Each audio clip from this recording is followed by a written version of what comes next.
What inspired you to get involved in music? We jump right into that. I always say the thing with music is like I really feel like music found me. I didn't find music. You want to expound on that? Why do you There feel? have been various times in my life when I've tried to run away from music, and I always feel like music keeps finding me. Just when you think you're out, shit pulls you back in. Yeah, I wasn't. I feel like I didn't. I almost didn't want to do music on some part of me was resistant to it, but I always found myself drawn back to it. So does it give you like a sense of comfort or a level of comfort, or does it do anything for you? Like, like some people write. I write, and I find that a lot of times when I'm writing, it brings a sense of calm. So it's like an outlet. Absolutely. So does music totally do that for you? Yeah, it's interesting because it's like it's both a sense of calm, but I would say it also music for me has been able to awaken dormant emotions, and that's kind of like when I first started listening to like when I first started getting into hip hop, it really woke up a lot of these dormant emotions in me. So I think that's kind of the thing with music. And sometimes it's interesting because it can tap into something deeper that you don't even realize you have that, you know? So that's kind of, I think we have a certain surface level consciousness, and then there's the unconscious. That's like that deeper layer. And I think that, we kind of live our day-to-day lives on the more superficial conscious level, but then there's like this sea underneath, which is the subconscious. The thing with music is it kind of it doesn't even need to go through the conscious. It just goes straight to the subconscious level, right? And it just speaks to that vast world. And I had this vast world inside of me, and we all do. We all have that depth, that profundity, right? And music, it unlocked that for me. Sure. Yeah, that's the wonderful thing about being an artist, because we get to, there are like messages and things that come through us, and it's incumbent upon us to share those gifts that we're given to the world. And I, personally think that when you don't share that gift, it's a sin, Yeah, I agree. Some people, I think on some level we all are creative,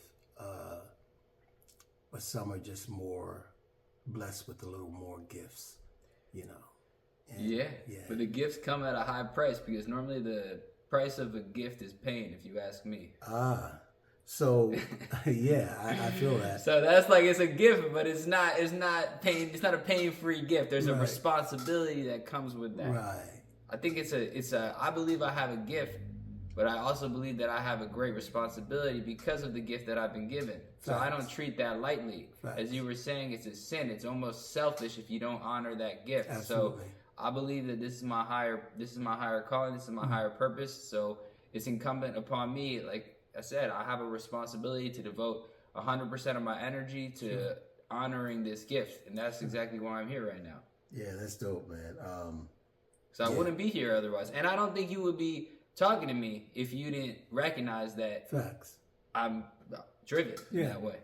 Yeah. Because I tell you, it's nothing like having something inside and getting it out of you.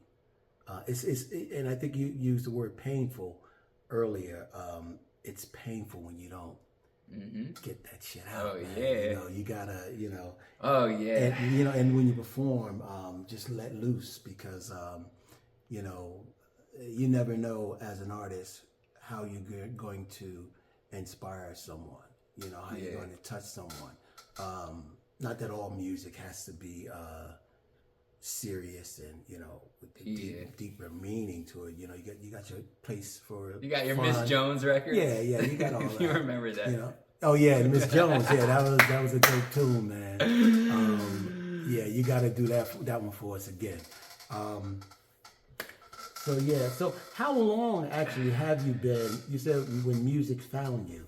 How long have you been pursuing your music? Or how long has music been pursuing me? Well, we know it's probably been pursuing you your entire life. True. You know, True. But when did you stop running? Right, stop running from Yeah. it. It's like, fuck, I'm here. Yeah. What's How long up, has that music? How are you doing? Yeah. Oh my gosh, this. There's so many different iterations of that. Mm-hmm. It's been kind of gradual in some ways. Okay. Like I first started writing raps when I was in middle school. Okay. But I was always writing stories from the time I was like 6 or 7. Gotcha.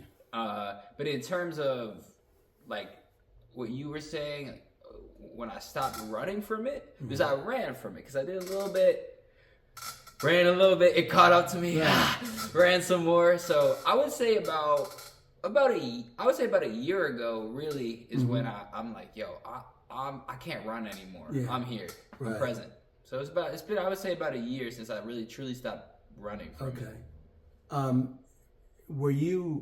Do you think it was something you were afraid of? Were there maybe emotions that you didn't want to tap into? Yeah. Or was that it? Is that Yeah, what it was? absolutely. Because how do I say this? In terms of certain big emotions, what I've learned is they're highly inconvenient in terms of being able to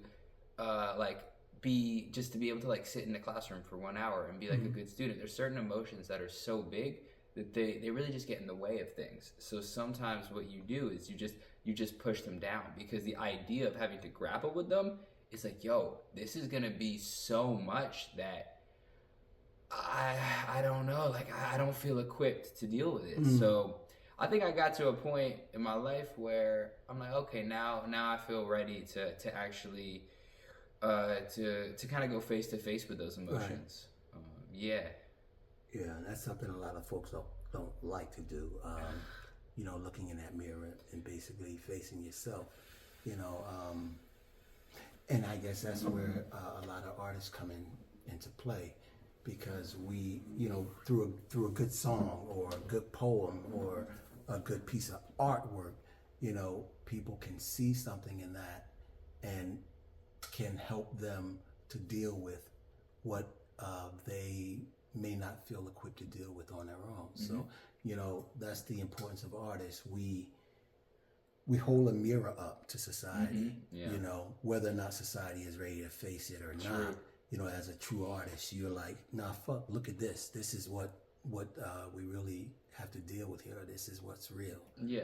Well, I just read for the first time Moby Dick. I had never read that. Okay. It's a classic. Yeah. What was interesting as what I learned about that though is that we look at that now as a classic, but in Melville's lifetime, it didn't sell very well. It wasn't popular at all. They didn't like it. But that's the thing sometimes when you hold a mirror up, because now when we, look at it now, it is like this great mirror for like antebellum America, and there's a lot of wisdom there in that book. But sometimes it's so true that people weren't even really ready to read it, or to maybe they read it, but to really digest it. So that's the thing with art. Sometimes it takes time. That's what I feel like with my newest record. I don't know how people are gonna, receive it in 2025. I know there's gonna be dope people who are like, "Yo, that's it." Right. But I think when you're talking about the truth, because I think I put my heart into this project and it's truthful. I think the truth always comes to the light. Okay. It's just a matter of time. Sure. So you have to. It's in God's hands, pretty much. Facts. So this project, what's the? You want to talk a little bit about that? Yeah. What's the title of the So title, the theme? What are we yeah. trying to say with this project? Exactly. So the title of the project actually is the name of a song on the project, and the name of the song, it comes from. So the name of the song is "Neither Are You Guilty." Okay. So that's kind of what does that mean just by itself? So if you listen to the whole song, what I say is, welcome to a whole new era when you don't ever have to live in terror. You can feel free. You feel me? Really, oh really, no, you're not innocent, but neither are you guilty. So that's the crux of the project right there. You're not innocent, but neither are you guilty. Because that has to do with, as you grow up and you mature, you no longer have that Garden of Eden, youthful naivete. You no longer have that innocence. That's just a reality of acquiring knowledge and experience and pain as well. Now, at the same time, it's my personal conviction that neither are you guilty. That's something I think unique that I'm bringing to the table. That kind of sometimes two things can be true at the same time. Facts. Because maybe you lost your innocence, but that doesn't necessarily make you guilty either. Okay. So, I know that's kind of like, what are you saying? No, I'm right along with you. But, when you first said the title of that particular song, my mind went immediately to, when we are children, the way we develop has a lot to do with the things and the people that influence us. And oftentimes that's our parents, right? And we don't have control over what our parents give us, what jewels they decide to impart upon us, Yeah. So, not to say that you shouldn't have take responsibility or have responsibility when you reach a certain age, but until you get to the level of understanding where you can now start to decipher the world, and you were given things, a knowledge base from your parents and, maybe other adults or other family members that you, as you're developing, are really not quite equipped to decipher through, battle through. And a lot of times our parents or our elders, they pass on their demons unknowingly, know, so it could cause us to do certain things. So you're not really guilty, So exactly, because I think what you're talking about really is just another way of framing it is really just intergenerational trauma. Because that's something that, I think one part of it is the fact that, I'm Jewish, and it's like the Holocaust, that feels like that happened so long ago, like the 30s and 40s. It's like, when you start thinking about intergenerational trauma and these kind of things, it may have happened 75, 80 years ago, but these demons, when they're not exorcised, they get passed down. And I'm not saying it's just that. I'm just saying that's just kind of one example of when there are these, just like skeletons in the closet. That kind of thing can get passed down. And again, that's just one kind of like cultural, ethnic, like personal example. But yeah, so the project is it's really about growing up is what I would say. And I think everything you just said, it really resonated with me, because you're exactly right. It's like when you're young, you're not equipped to deal with certain things because your brain literally hasn't finished developing yet. Right. So in other words, children are vulnerable.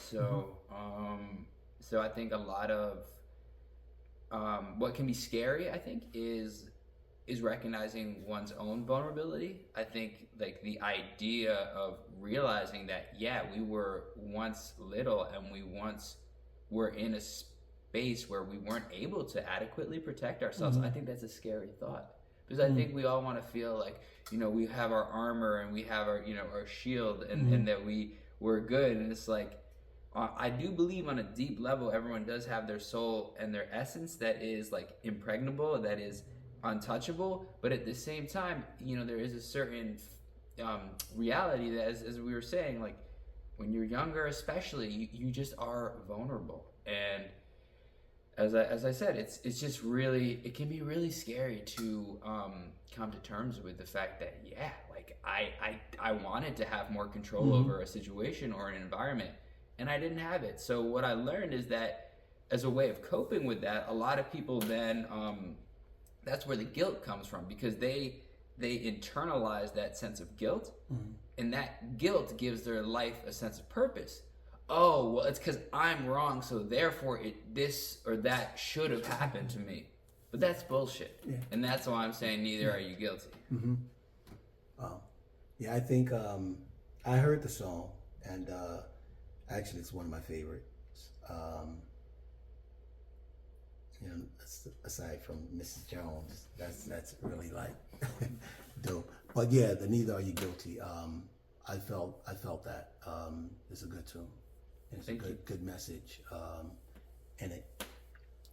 So, who would you say are who would you say is probably your biggest musical influence, and why? I think to be completely honest, I did another interview and I didn't answer this question fully honestly, but my biggest musical influence is this artist named Elliott Smith. Okay. I'm not sure familiar. if you're familiar. Yeah, he was a singer-songwriter, so he did more, you could call it kind of like indie maybe, in terms of like the music that he did. But in terms of why, because his music, it deals with a lot of the same themes that we were just talking a moment ago. You know, his music was just about all of these things, and he passed away. I believe he passed away. I could get this wrong, but I think it was like 2003. So actually, in a lot of ways, I feel as though I'm kind of continuing this legacy that he started, because he really started to get these conversations rolling. And unfortunately he wasn't, he had his own demons.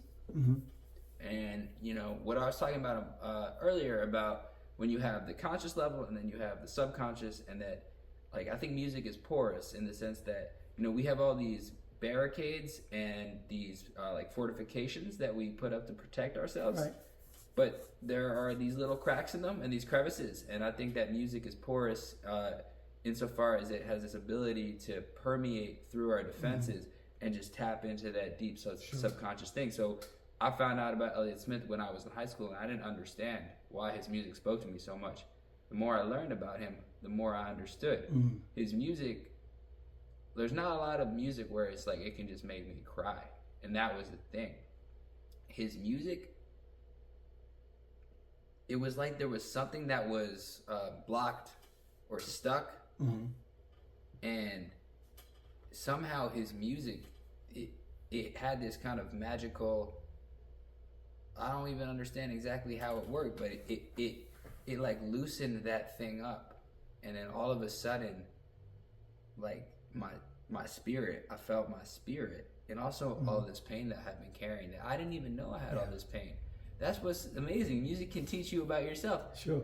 I didn't think I thought, I didn't know myself at all. Right. I thought I was, sure, I had some stuff that I wasn't proud of, and all right, like, so it's like, yo, the depths of the suffering and the pain that I was carrying, because that's another thing with the project. It's like a lot of times it's a vicious cycle. We don't even think we're worthy of feeling the depths of our own pain. And because we don't think we're worthy of feeling the depths of our own pain, it only makes our pain that much deeper. Yeah. So that's what I'm here to say.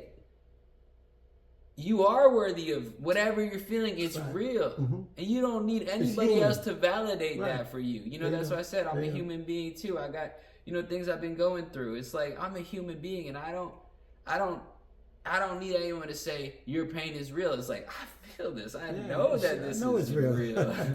We are all on our own individual journeys of life, and we're going through this thing alone, but we are going through this thing together because we are all occupying the same space, breathing the same air. We're all here at the same time. If you just think about that, it's like, of all the many eons and years that have passed, of all the people that have lived and have yet to live, this group that we're all here with right now yo, it's so dope, man. Right. You know, I feel blessed to be in the presence of my man Augustus, living at the same time, breathing the same air, and sharing the same space. That's so dope, man. You know. Yeah. Likewise. I don't know where that just came from, but It came from the heart. That's where it came from. It came from the heart. You know. Your style of music would be described as a word. Me. Wow, that's dope.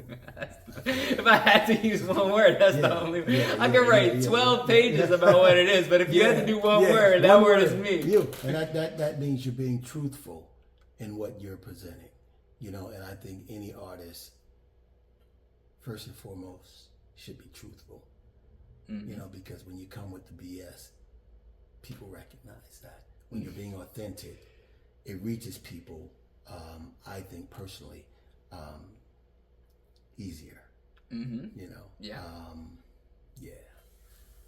You know, if the world can't accept you for who you are, then maybe, you know, it's not the place for you. I don't know. I've tried really hard. No, I get what you're saying. I'll just say this, like, in terms of my music, because I've been, like, on my projects, I've been doing, like, the production work for it, too. It's like, I've been trying super hard to make sure that I can come up with a sound that's authentic, because it's like,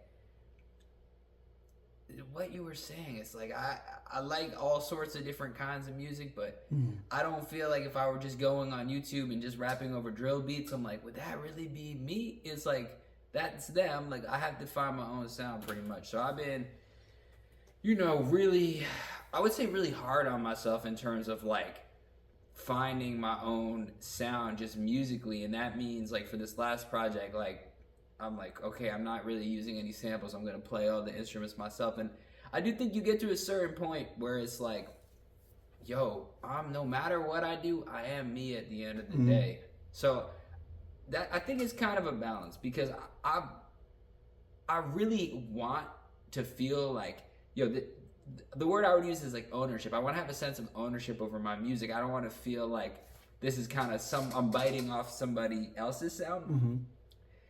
But I also think as I've gotten a little bit older, you get to a point where it's like, no matter what you do, it's gonna be you at the end of the day. And I think that has to do with just, for me personally on my journey, like being able to show myself a little bit of self-compassion and not feeling like this crazy need to like prove that this is me, this is nobody else. It's like, yo, like it's gonna be me at the end of the day, no matter what. So it just takes a certain amount of self-confidence, I'll say, to get to that place where you're like, okay, you can have your opinions about it, but at the end of the day, I'm just trying to tell my story, and that's all I can do. I can't tell anybody else's story. Right. You wouldn't want to hear me trying to tell your story. Yeah. So, yeah. Wow. Okay.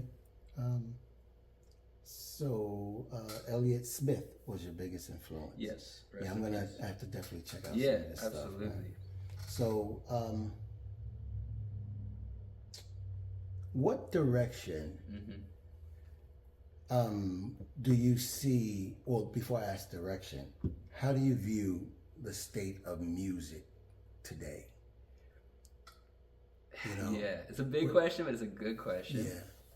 I think the thing with the state of music today is to zoom out even one step further. It's kind of like, what is the state of what is the state of the culture at the moment, I would say. And in terms of because I think in a lot of ways, like, music is kind of like a reflection of like the zeitgeist, you could say.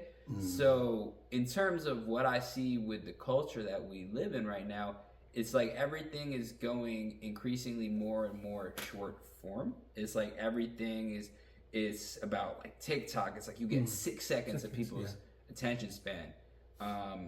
Personally, I think that's not sustainable.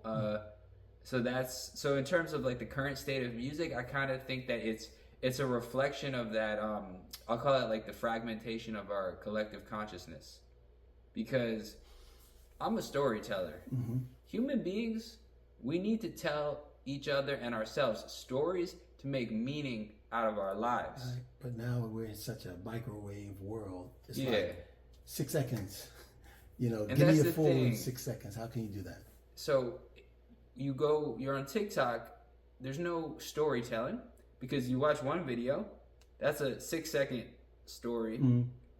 It's barely even truly a story. Right. You go to the next thing. Now, the next thing that you go to, does that have any relationship? Is there any sort of sequential or narrative relationship Mm-hmm. to the thing that preceded it? Absolutely not.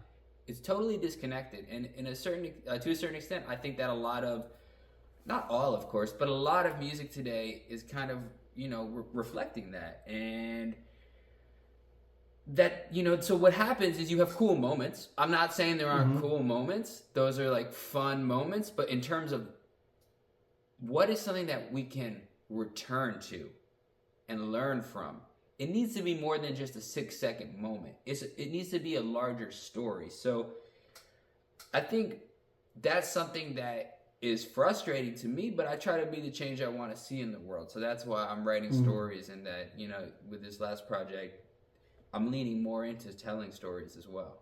I'm old school cat, and back in the day, there was a thing called an album. I've heard of that. And most of the artists, they would tell a story, right, with the songs that were selected to be on that album. Like Stevie Wonder for me would be one of my favorites because he tells a story with each album, and a lot of artists now, they don't do that. It's like, what's catchy, let's put that out. Yeah, exactly. It's like you have songs now that have hooks, and that's really all they have. Right. It's like a lot of gravy. The hook is the gravy. The actual song and the lyrics is the meat. Right. We live in a junk food culture. Everything, like I said, everything is fast. Like fast food. It's fast food. Microwave culture. Yeah, exactly. Give it to me in 6 seconds, So it sounds like you have a story that you're attempting to tell with this project. Absolutely. And that's important. What I learned was one way of theorizing trauma is understanding it as a narrative block. I read that recently. It was interesting. So, in other words, in order to overcome trauma, you need to turn it into a story. You need to make sense of it in terms of your life story. Right. That was something that happened to me. I had a narrative block, and I'm at a point right now in my life where I recognize, in terms of healing and moving forward, I need to create a story. Not just one story either, but many stories. Sure. So, like I said to you, I'm currently working on like a novella kind of thing. I do music, but I want to write, books too. I love reading. I love music to death, but I would say I love books even more than music, because books, at the end of the day, that's exactly what they do. They tell us stories, and I believe that, I'll say this, that I believe that stories have true healing power in them. They have the power to heal. They have the power to soothe. So I think the world right now, it needs a lot of healing. And I think there's a lot of pain that I just see everywhere I look. I see so much pain. So I think, I think we need to move away from the 6-second just little content blurt or whatever you want to call it, and relearn how to both tell stories but also to listen. Yes, and I'll just say that it does take a little bit of patience. That it's like you don't get that quick hit in the same way that TikTok might give you that. But in terms of what you can take out of it, it's like, I used to have TikTok, and I knew in the moment that it was, it was engaging in a way.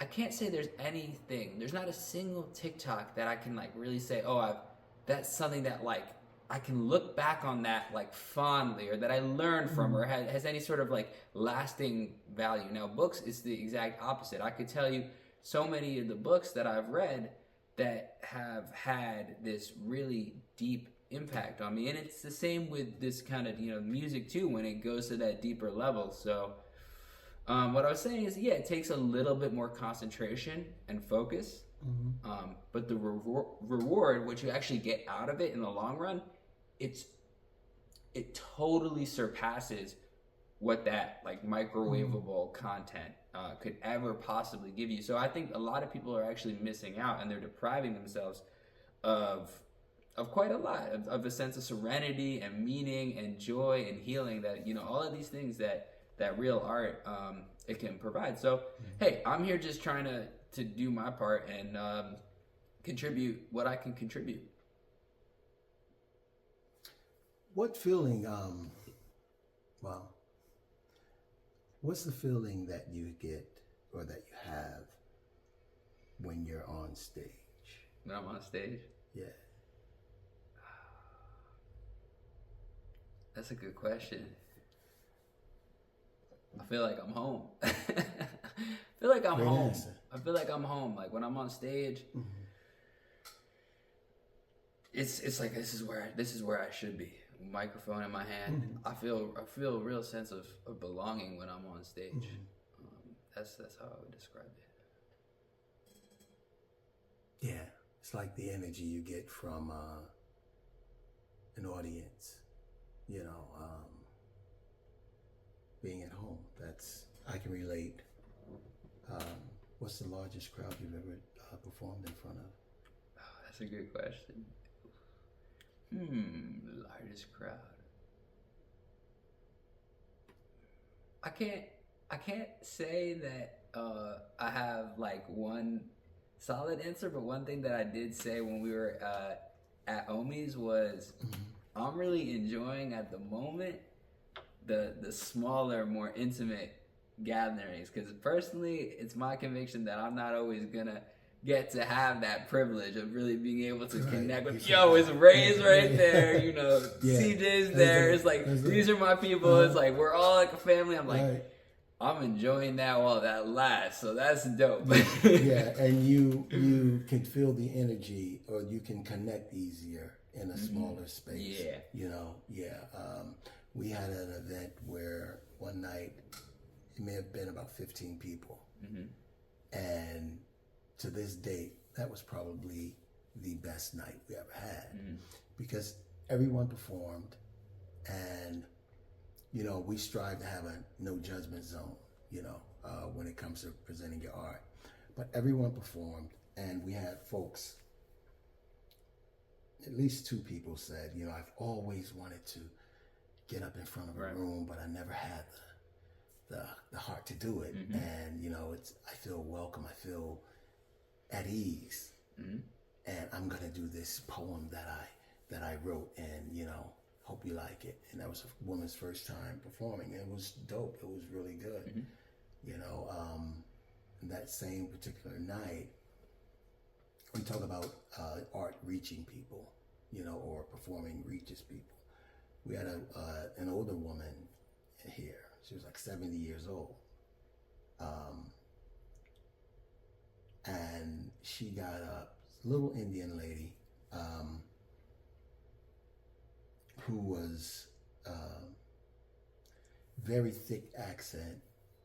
She got up and she sang Little Richard, Good Golly Miss Molly. So now, try to picture that.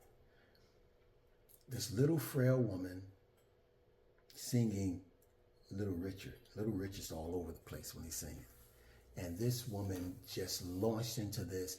Didn't have the greatest voice, but she launched into it. She was in front of everybody. She made connections like with everyone in the place. And her story was, her mother was sick, 90-something years old, in a hospital. And she was going down fast, wasn't doing well at all. And she decided to sing to her one day. Mother started feeling better. The doctors were like, what's happening with your mother? Because, you know, she's responding to everything that we're doing. And she said, I just started singing to her, you know, and the woman was here, and we were blessed to have her that night. She said, my mission in life now is every day to put a smile on people's faces. Absolutely, that's beautiful. So, yeah. So performing, it's therapeutic in a lot of ways. Mm-hmm. To some, it's yeah, man, shit feels so good. And that's like, for me, my mission is, well, I first want to say I'm grateful for you giving me the opportunity to perform for longer now, because that's like when I said, it's like being at home. It's like I want to be able to do that more and for longer, because I have a lot to say, and kind of everything that I was saying a moment ago about the importance of long form content.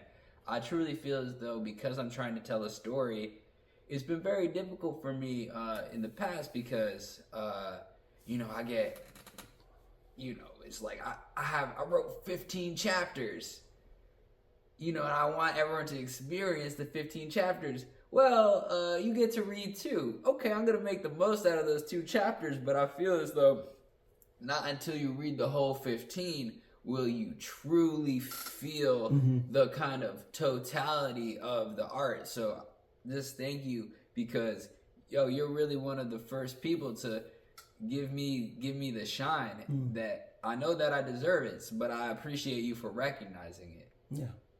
That's dope. Yeah, like I said, from the first time I saw you perform, I think it was at the coffee shop here at Plainfield, and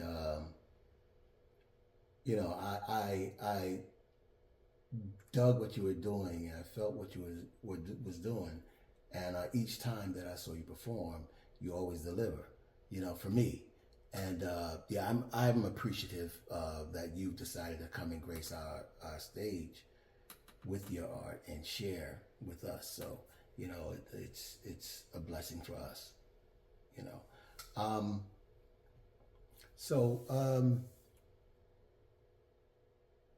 the 23rd of May, you're going to be here at Suite11Eleven with Cypher Skills.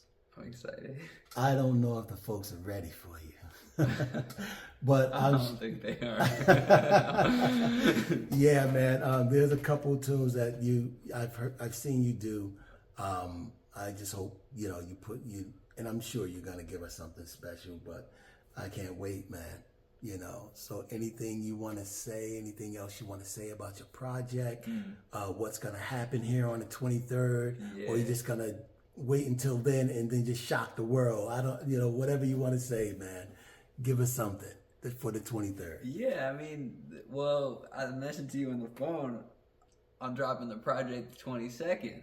Oh, wow. So it's going to be like the 23rd is going to Dope. be like, a brand new project. It's Yes. it's going to be like the release party almost. So, Okay.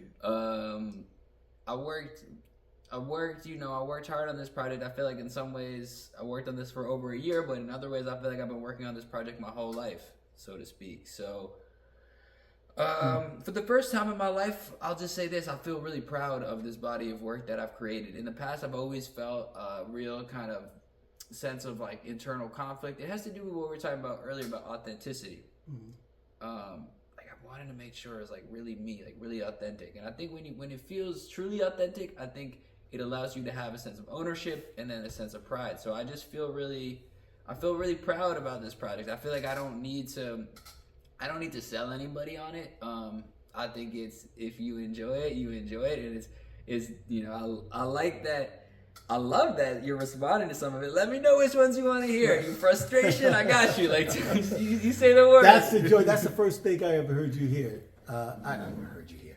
I never heard you perform was frustration. And that was my first time performing it too. So really, yeah, that was the first. I think, at the coffee shop. I think that was here, to be honest. Really? I think so. I did because I remember I've seen you do it a couple times. I think I did frustration at the coffee shop. That was like last month. That was I want to say that was like April 28th. Okay. But yeah, it was the first time I ever did frustration was here. Really? That was the first time. Oh wow! So we're the first. It was a great reception, honestly. Yeah. It was a lot of fun. Wow.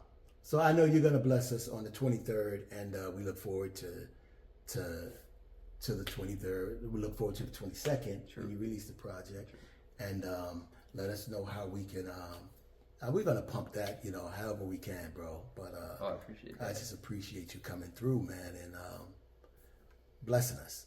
It's always a treat. Thank you. Yeah, feeling is definitely mutual. So, I mean, honor and a privilege.